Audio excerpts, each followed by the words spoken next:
Organic gardening in San Diego, California. Kila Larry, Eddie, na tanim dito sa backyard. Kila Edmond. Ito, grapes. There are some species that are giving fruits right away. Linda, ang daming bulak bunga, oh, eto, oh. Tapos ayun yung isa, yung maliliit, apricot, oh. Diba, ewan ko kung yun. Ito ay plum, di ba? Red plum. Oo, plum yan, oo. Yung maliliit yung isa yun.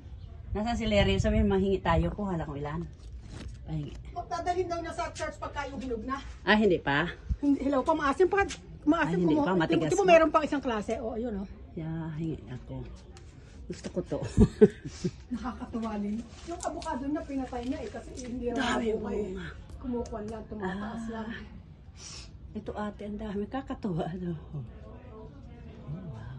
Ito yung ano? Ano ito? Apricot yata yan. Apricot. Apricot, tama. Matamis yan. Masarap yan.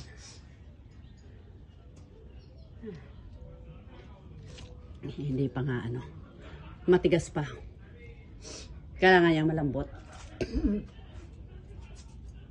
Kasi pa kaya maasim talaga.